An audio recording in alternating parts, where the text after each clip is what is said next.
Friends, welcome to Biology Made Easy. Hope you must be very fine and enjoying the channel, and you must be also enjoying this new chapter that is we are discussing genetics. So in this chapter, today in this video, we will discuss monohybrid cross. Mendel conducted experiments taking 7 pairs of contrasting characters. And at a time, he took only 1 pair of character. So when a cross is made between 2 heritable contrasting characters, that cross is known as monohybrid cross. The hybrid is known as monohybrid, and the ratio which we obtained is known as monohybrid ratio. That means a cross made between 2 parents which differ in a single contrasting character is known as monohybrid cross. So Mendel took 7 pairs of contrasting characters taking the stem height, whether it is tall or dwarf, the flower color, flower position, pod shape, pod color, then the cotyledon shape and color. So let us take one example from his experiments. Let us take a tall plant and dwarf plant and make crosses, and let us see what are the results that are obtained by Mendel. So in one of the crosses, monohybrid crosses, he made a cross between a pure tall plant with a pure dwarf plant, and these are the parents. And in the F1 generation, he found only tall plants. This is the F1 generation, he found only tall plants. So these tall plants were always obtained even if reciprocal crosses were made. So what is the meaning of this reciprocal crosses? Suppose this tall plant is female and this plant is male. That means 50% of the flowers of this plant will act as female flowers. That means these 50% flowers are to be emasculated. That means their anthers will be removed because anthers are not required. While in the 50% of the flowers which will act as male, in them the anthers will remain. There is no problem. And now there will be dusting. That means the pollen grains of these flowers will be dusted on the stigma of these flowers. So we'll get some hybrids. Now the reverse. The remaining 50% of plants, the remaining 50% of the flowers, now that will act as male, and here the remaining that will act as female flowers.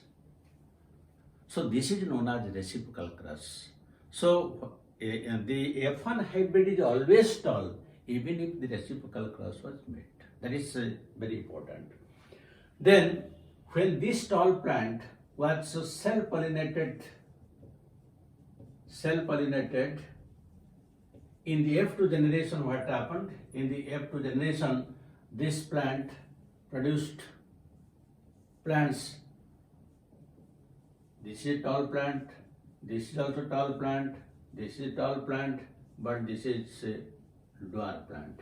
That means 75% tall plants are obtained and 25% dwarf plants are obtained.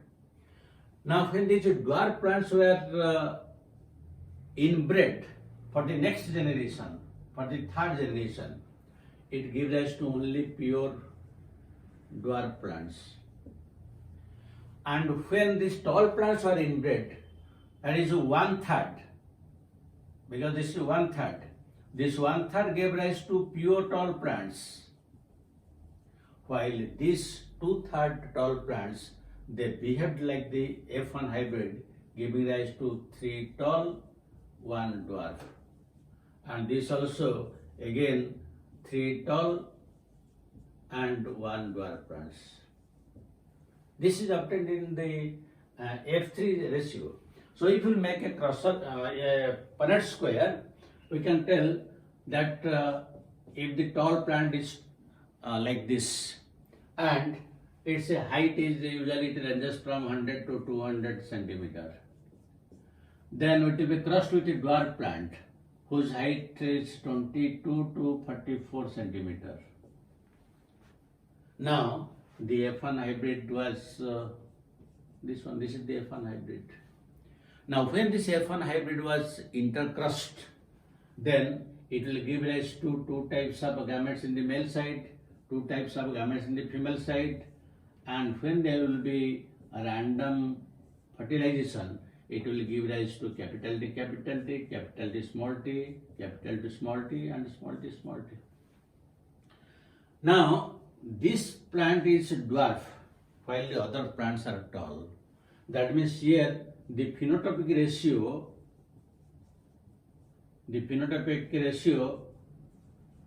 was tall is to dwarf in the ratio of 3:1.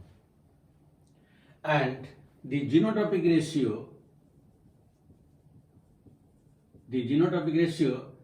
is this one, then this one, and then this one. That means homozygous and heterozygous. They are in the ratio of 1:2:1. This is the genotypic ratio. Now, if you will be asked what is the ratio between the homozygous and heterozygous, what is the ratio between homozygous and heterozygous? Now see how many homozygous are there. One dominant homozygous is there, one recessive homozygous is there. That means 2. And there are 2 heterozygous. So 2:2, or we can tell 1:1.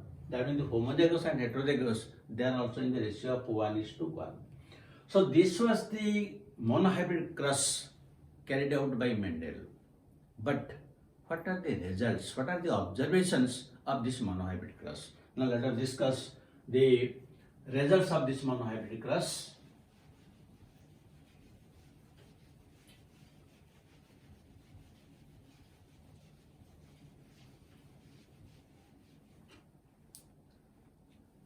So we'll discuss the results of monohybrid cross. Now number 1. According to Mendel, something is passing from the parents to the offsprings generation after generation. And what is this something? This something is nothing but the factor. And the factor of Mendel is nowadays known as gene. So according to Mendel, something is passing from generation to generation, and this something is known as factor, and this factor of Mendel is nowadays known as gene. That is the first observation result. The second one, that is the factor, or we call it as gene, is the unit of inheritance. That means it is the factor or gene that is inheriting from generation to generation. That is the second observation. Then the third point, for each gene there are 2 alleles. Each gene has 2 alleles. So when they took tall and dwarf plants, that means the capital T and small t, these are alleles. These are alleles for height of the plant body.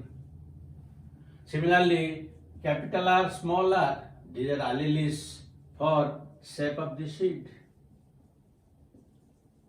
So these are 2 alternatives of the same gene. That is also one of the observations. Then the next one, the F1 hybrid is always tall in this experiment. It is always tall even if reciprocal cross is made. And the F1 hybrid is never intermediate between tall and dwarf plants. That means it is never intermediate between the 2 contrasting characters. The F1 hybrid always resembles to only one of the parents. The F1 hybrid is not intermediate. it resembles only one parent. It resembles only one parent. That is important point. The next thing, in F1 hybrid, it is resembled to only one parent. That means out of the two alleles, only one is expressing itself in the F1 hybrid. The other is not expressing. The other is masked. The one which is expressing itself, that is known as a dominant, and the one which is unable to express itself in the F1 hybrid is recessive. So in F1, the character expressed is dominant, and the character not expressed is recessive. So what is dominant, what is recessive, that is also clear. That means the allele which is dominating, which is masking the other allele, that is dominant, and the one which is masked, that is known as recessive. So in this experiment, in the F1 hybrid, the tall character is expressing itself, so it is dominant, and the recessive character is unable to express itself, so that is recessive. Now the next point is, in the F1 hybrid is only tall, but in the F2 generation what happens? In the F2 generation, the tall and dwarf plants appeared in 75% and 25%. That means in the F2 generation, two types of plants are appearing. When we are observing, two types of plants, tall and dwarf, in the ratio of 3:1. This is known as a phenotype. In F2, tall and dwarf, they appear in the ratio of 3:1 ratio. So this is known as phenotype. Now, another important point. Here you see, this is tall plant, and these are also tall plants. But are they same? No. Here both the alleles are same, whereas here both the alleles are different. That means in the same tall plants, again we find that their genetic makeup, their genetic constitution are different. This is known as genotype.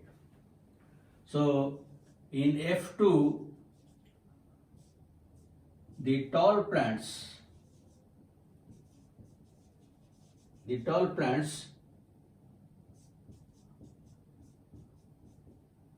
are different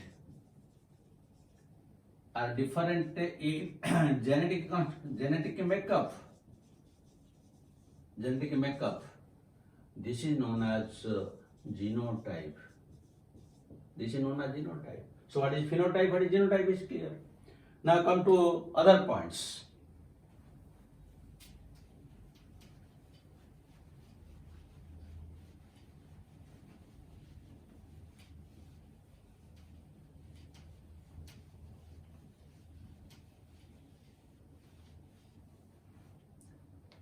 Now in the genotype, again we will find that when this is present in this condition, it is tall. When it is present in this condition, when the 12 is different, it is also tall. That means in the genotype, both alleles similar. That means it is homozygous. For example, this is homozygous tall, this is homozygous dwarf, and if they are dissimilar, as in case of like this, then it is known as heterozygous. That means you see how what is phenotype, what is genotype, what is dominant, what is recessive, what is allele, what is homozygous, what is heterozygous. All these things are also clear from this monohybrid cross. Then The another important point is when a cross is made between tall and dwarf plants, in the F1 only one character appeared, that is tall, because that is dominant. So recessive character is suppressed. But the character which is suppressed in the F1 generation, that is reappearing in the F2 generation in 25%. That means the recessive character was not lost, it reappears. That is one of the important point. So the recessive character is not lost in F1 and reappears in F2 generation by 25%. So how these things are possible, that is again important. How the character is reappearing. Now see, in this F1 hybrid, it is heterozygous, and when it will be self-pollinated, it is giving rise to two types of gametes. That means there is every possibility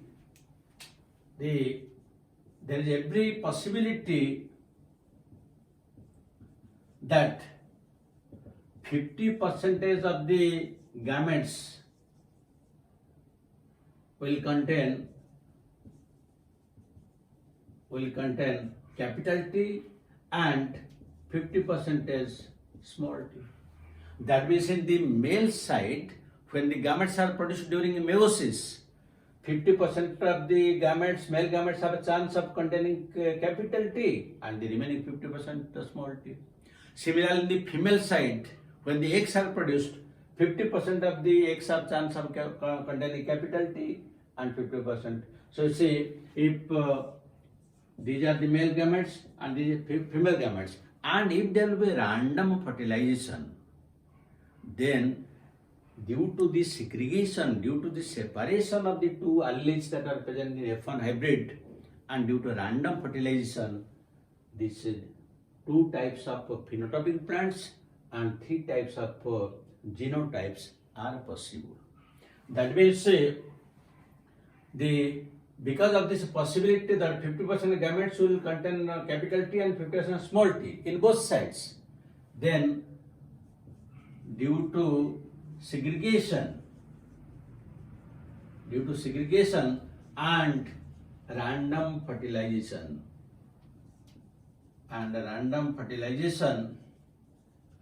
then this capital T can combine with the capital T can combine with the small t in all possibilities. That is why we are getting these different types of plants. So this is because of the segregation of the characters. Then another important point, as you know that Mendel applied mathematical analysis to his experiments. So from this Punnett square, so the next point is, now from this Punnett square, what we can see? We can see that 1/4 are capital T, 1/2 are capital T, small t, and 1/4 are small t. Now, to this he applied the binomial expression.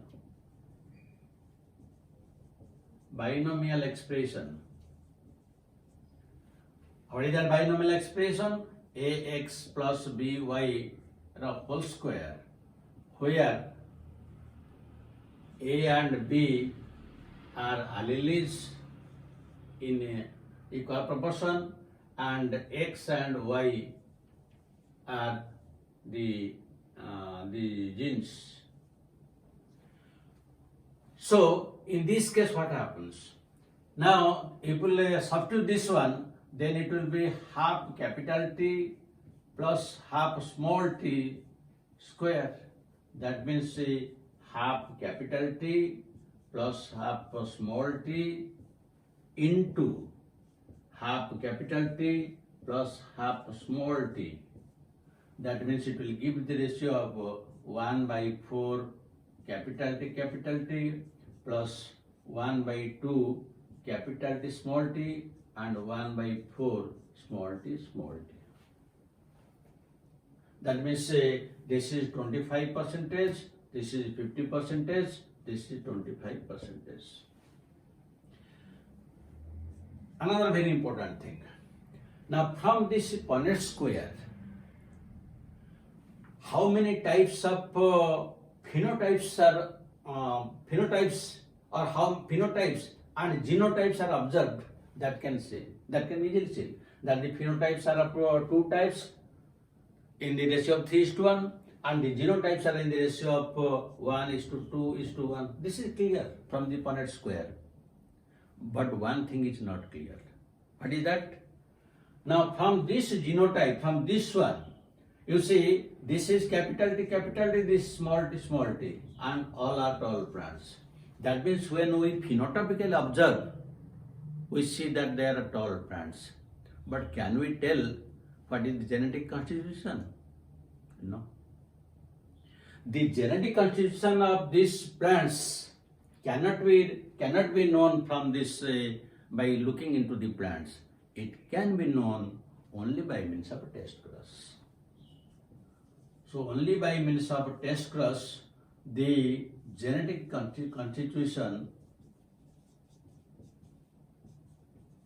can be determined. So these are the important observations of Mendel's monohybrid cross. Then you know that Mendel applied mathematical analysis to his experiments. So what are these mathematical analysis given by Mendel?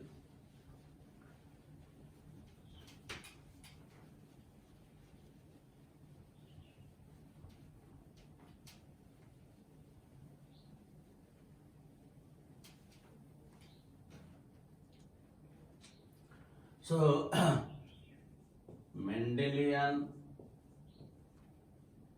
analysis in mathematics, because always we are telling that he applied mathematics and statistics so that the contemporary scientists could not understand it. So what is that mathematics he applied to monohybrid cross? So number one is the possible different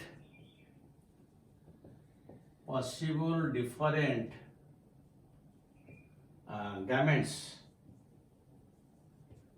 is always 2 to the power n. Here where n is equal to number of contrasting characters. That means here n is equal to number of contrasting characters. So here we have taken only one contrasting character, that is tall and dwarf. So 2 to the power n means 2. That means the possible gametes will be 2 because here n is equal to 1. Then the second point, the possible phenotypes.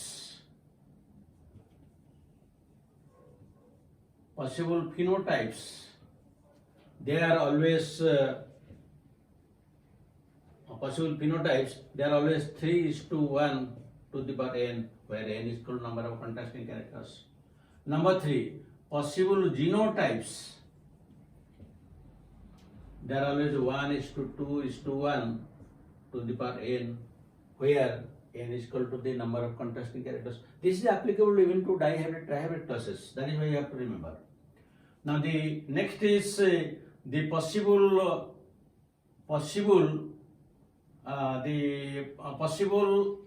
you can take the number of least genotype.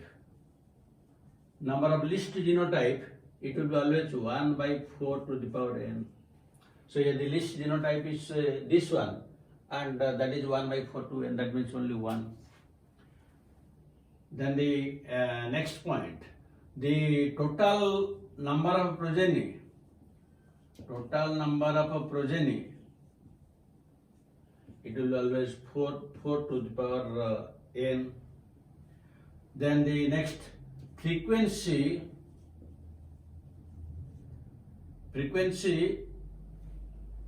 or we can tell that is this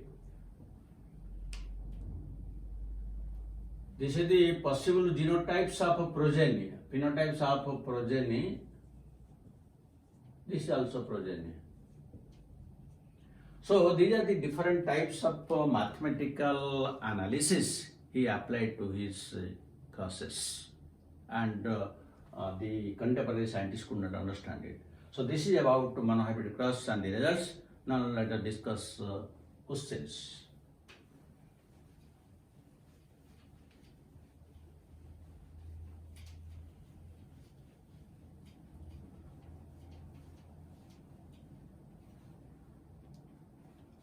So one question is,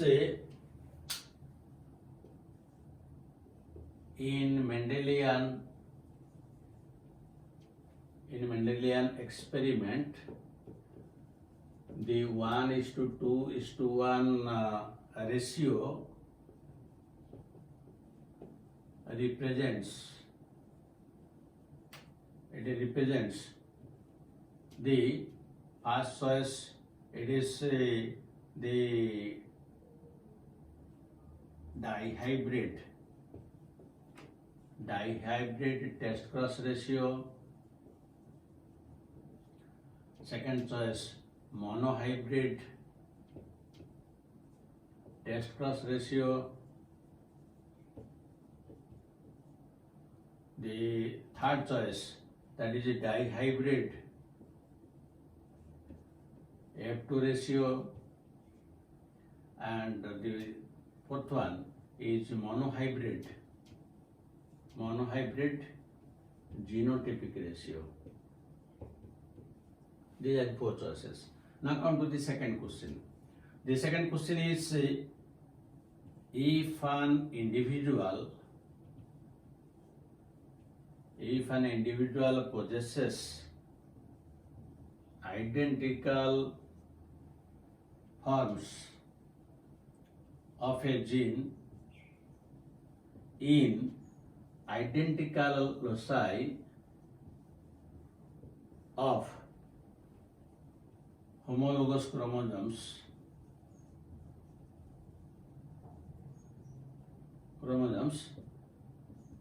it is A choice homozygous dominant, second choice homozygous recessive,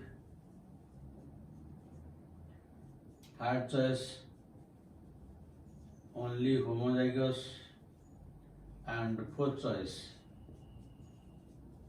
alleles. So these are the type of questions, and I hope now a very clear understanding of the monohybrid cross. You must have enjoyed it. Genetics is very important, and if you listen carefully, you can answer all the type of questions. So thank you very much. God bless you. Have a good day.